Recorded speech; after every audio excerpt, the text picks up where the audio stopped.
बिस्मिल्लाहिर्रहमानिर्रहीम, अस्सलाम वालेकुम everyone, you watching vision vibe और मैं हूं मीर नवीद। एक और दुख भरी खबर के साथ मैं आपके सामने, और यकीन कीजिए शो करने से पहले मैं कोई 15 से 20 मिनट इस पे सोचता रहा कि यार करूं कि ना करूं, क्योंकि मेरे पास कोई मुतबादल अल्फाज नहीं थे कि मैं आज क्या बयान करूं, क्या लफ्ज़ बोलूं।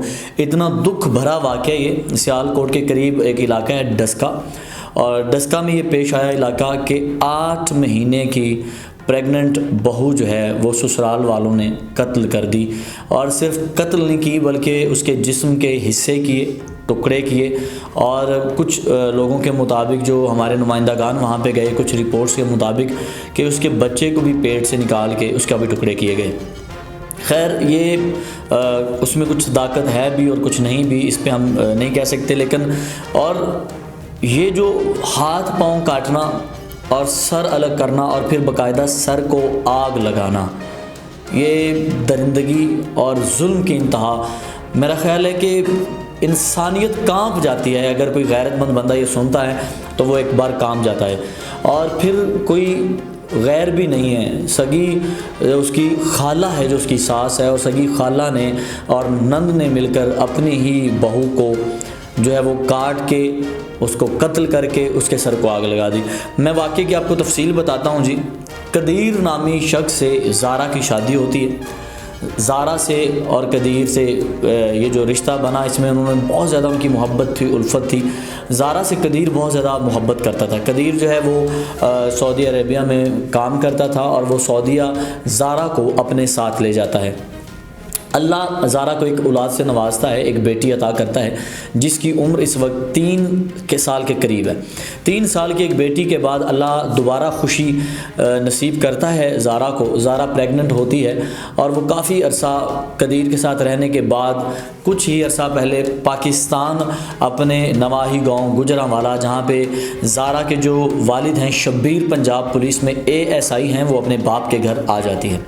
अब ज़ारा गुजरांवाला जैसे ही आती है तो वो अपने बाप से कहती है कि मुझे जाना है अपने ससुराल, अपनी सास के पास, अपनी नंद के पास, ताकि मैं उनके साथ रहूँ, उनकी खिदमत करूँ। ये उनका खून है, उनकी औलाद है, तो मैं चाहती हूँ मैं इस बच्चे की पैदाइश वहीं पे हो और अपने जो है दादी दादा के ये सामने इसकी पैदाइश हो।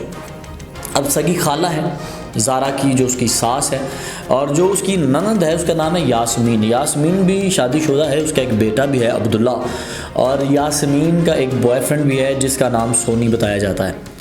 अब होता यह है कि जब ज़ारा वापस आती है तो ज़ारा के पास कम से कम 15,000 रियाल और 20 तोले के करीब सोना मौजूद होता है। ज़ारा वापस आ जाती है गुजरांवाला से डस्का। जैसी ज़ारा डस्का पहुंचती है तो अब जो उसकी सास और ननद है वो उसके ख़िलाफ़ प्रोपेगेंडा और प्लानिंग शुरू कर देते हैं।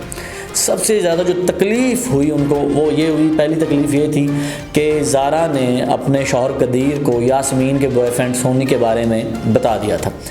यास्मीन को ये तकलीफ़ थी कि मेरे भाई को मेरे इस आशना के बारे में क्यों बताया, और उसकी माँ को ये तकलीफ़ थी कि हमारा बेटा ज़ारा से बड़ा प्यार करता है, ज़ारा का बड़ा ख्याल रखता है, हमें इग्नोर कर देता है।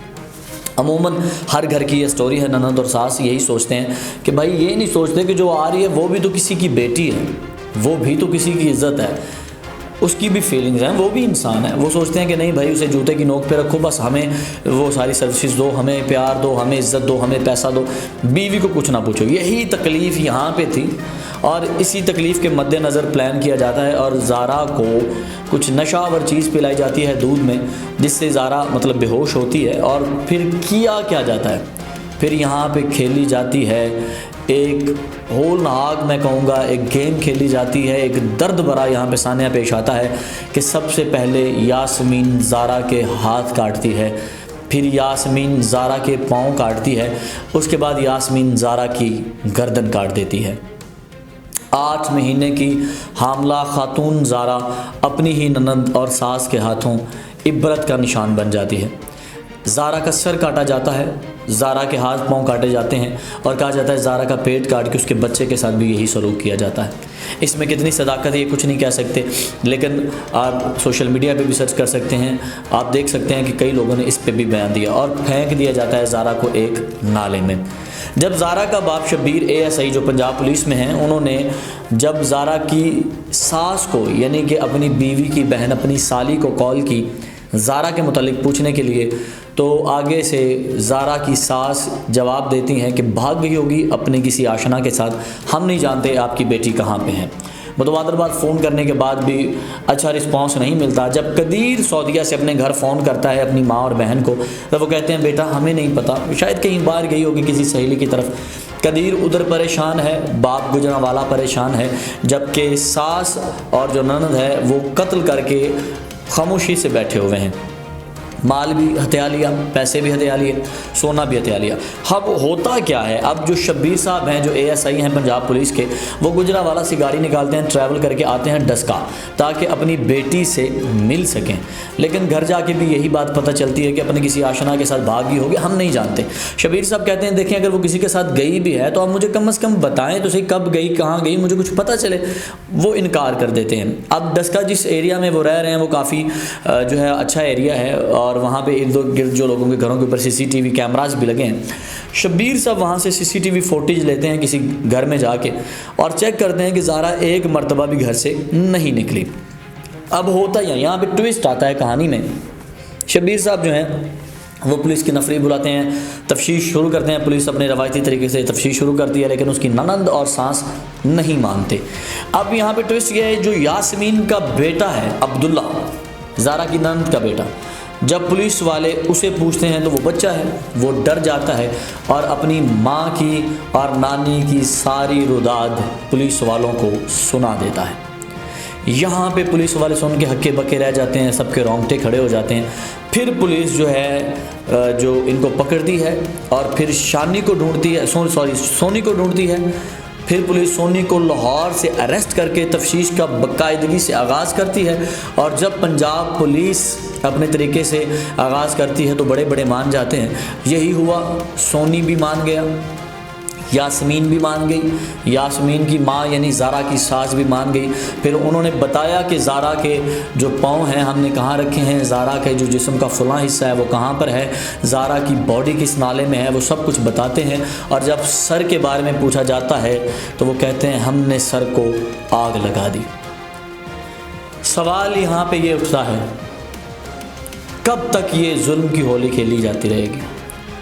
کیوں ہم نہیں سمجھتے؟ ہم جب ہماری بیٹیاں، یعنی کہ میں اگر اپنی بات کروں، جب ہماری بہنیں، کسی کے اوپر بات کرنے کی ضرورت نہیں ہے، اگر ہم اپنی بات کریں، جب ہماری اپنی بہنیں گھر آ کے ہماری ماں کو بتاتی ہیں کہ ہمارے ساتھ ہمارا شوہر بڑا اچھا ہے، ہمارے شوہر نے ہمیں کپڑے لے دیے، ہمارے شوہر نے ہمارا اتنا خیال رکھا، تو ہماری مائیں بڑی خوش ہوتی ہیں کہ میری بیٹی اپنے گھر میں کتنی خوش ہے، اس کا شوہر اس کا خیال رکھ رہا ہے، اس کا شوہر اسے پیسے دیتا ہے، اس کا شوہر اپنی تنخواہ اس کے ہاتھ میں رکھتا ہے، تو مائیں خوش ہوتی ہیں۔ لیکن جب یہی بہو کرے کہ اس کا شوہر اس کو تنخواہ پکڑائے، اس کا شوہر شاپنگ کروا دے، اس کا شوہر اسے پیار دے، اس کا خیال رکھے، تب ساس برداشت نہیں کرتی کہ ہمارا بیٹا بہو کے ساتھ یہ سب کیوں کر رہا ہے۔ خدا را یہ میں ہاتھ جوڑتا ہوں، یہ اس چینل کے توسل سے میں میر نوید ہاتھ جوڑ کے ریکویسٹ کر رہا ہوں کہ یہ رسم بدلیں۔ بہو کو بہو نہ سمجھیں، اس کو بیٹی سمجھیں۔ وہ بھی کسی کی بیٹی ہے، آپ کی بیٹی خوش ہوتی ہے تو آپ بڑا خوش ہوتے ہیں، جب بہو خوش ہوتی ہے تو آپ سے ہضم نہیں ہوتا، پھر اس طرح کے واقعات رونما ہوتے ہیں۔ خدا را میں یہ نہیں کہتا کہ شیعہ بنے، سنی بنے، وہابی بنے یا کچھ، میں مذہبوں کو ترجیح نہیں دے رہا، میں یہ کہہ رہا ہوں کہ سب سے بڑا مذہب انسانیت کا ہے۔ کچھ بھی بننے سے پہلے انسان بنے، اگر آپ انسان ہیں تو سب کچھ ہے، اور انسانیت ہی سب سے بڑا مذہب ہے، انسانیت ہی سب سے بڑا درس ہے۔ اگر آپ انسان نہیں ہیں تو آپ کوئی اچھے ٹیچر نہیں ہیں، کوئی اچھے اسٹوڈنٹ نہیں ہیں، کوئی اچھے عالم نہیں ہیں۔ خدا را جاگیے، اپنے گریبان میں جھانکیے، کسی کی بیٹی کو اپنی بیٹی سمجھیے، کسی کی عزت کو اپنی عزت سمجھیے، اور کسی کی زندگی کے ساتھ ایسے نہ کھیلیں۔